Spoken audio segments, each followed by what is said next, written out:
Love for an avoidant is not what you think. Love for an avoidant doesn't look like the movies.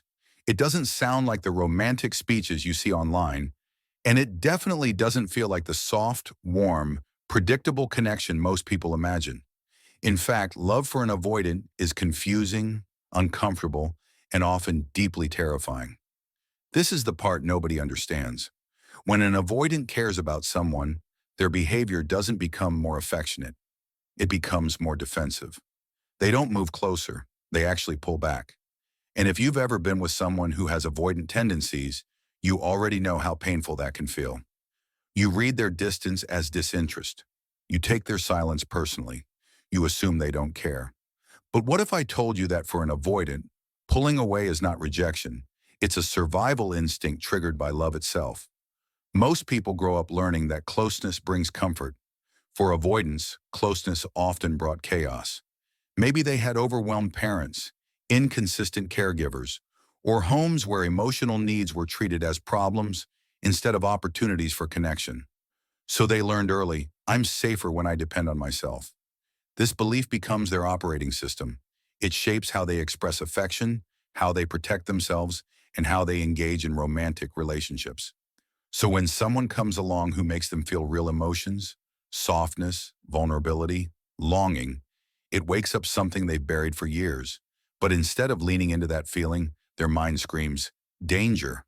Because for them, emotions don't equal connection, emotions equal exposure, and exposure equals risk. This is why avoidance can do something that confuses almost everyone. They want love, but the moment they feel it, they instinctively push it away. They crave connection, but they fear needing someone. They desire closeness, but they can't tolerate the feeling of emotional dependence. So love creates a tension inside them. I want you, but I can't let myself need you. And this tension becomes the root of every mixed signal they give you. They show affection one moment and withdraw the next. They say they care, then disappear for days. They open up emotionally, then shut down as if nothing happened. To you, this feels unstable. To them, it feels safe. Here's the part most people never understand. Avoidants don't avoid you. They avoid the version of themselves they become when they love someone. They avoid the vulnerable, unguarded, emotionally exposed self that terrifies them. They avoid the fear of losing control. To an avoidant, dependence equals danger because it means surrendering the emotional independence they built as a form of protection. So when they love, it doesn't feel like excitement. It feels like vulnerability. It feels like they're standing on the edge of a cliff, waiting to fall. And here's something even deeper. Avoidants often care far more than they show, and sometimes far more than they can admit even to themselves. But because they don't communicate love in the way most people expect, their feelings get misunderstood. They won't say, I miss you, but they keep thinking about you. They won't say, I need you, but they get uncomfortable when you pull away. They won't chase you, but they'll quietly keep the door open. Avoidants don't love loudly. They love quietly, cautiously, and invisibly. And if you don't know the signs, you'll assume they don't love at all. But here's the twist. For an avoidant, love becomes real not when they get close, but when they realize you're not demanding closeness. When you stop pushing, chasing, or asking for constant validation, something shifts. Your emotional independence makes them feel safe. Your calmness tells their nervous system, this is not a threat. And slowly they stop protecting themselves from you.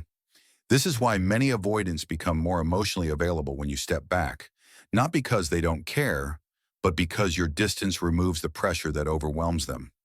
Many people make the mistake of believing avoidants don't want love. That's not true. Avoidants actually want deep, meaningful relationships, but only when the connection doesn't make them feel suffocated.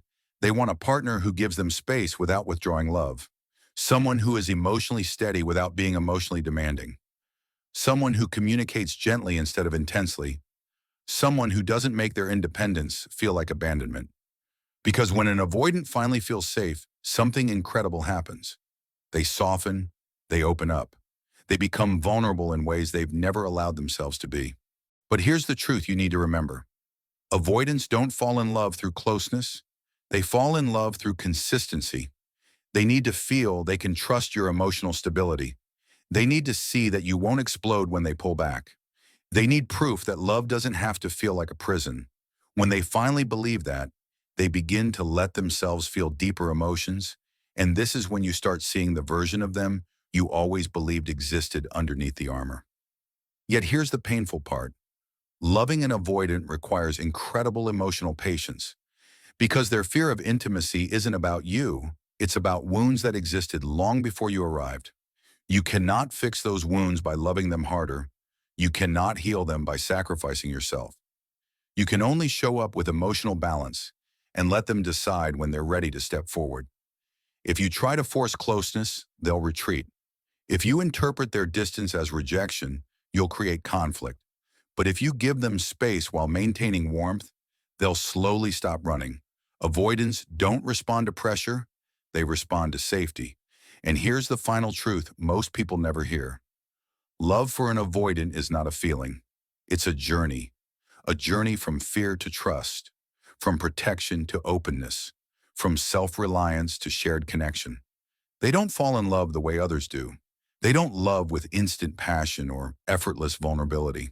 They love through courage, through the terrifying decision to let someone in when every instinct tells them to pull away. So if you've ever been with an avoidant and felt confused by their behavior, remember this. Their distance wasn't proof that they didn't care. It was proof that they cared more than they knew how to handle. Their silence wasn't rejection, it was fear. Their withdrawal wasn't disinterest, it was self-protection.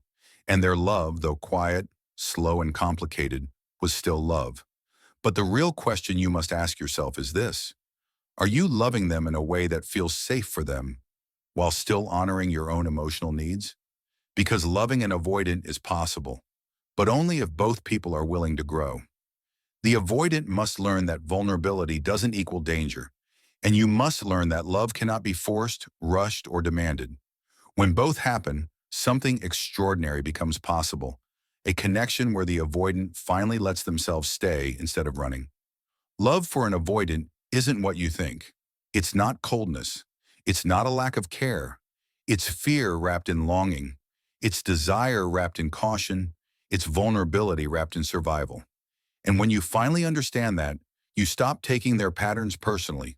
You stop chasing what doesn't need chasing. You stop blaming yourself for their distance. And you start seeing the truth. Their behavior says nothing about your worth and everything about their wounds. At the end of the day, love isn't simple, especially when you're dealing with avoidant patterns. But understanding them changes everything. If this video helped you see things differently, make sure you like, subscribe, and share it with someone who needs this perspective.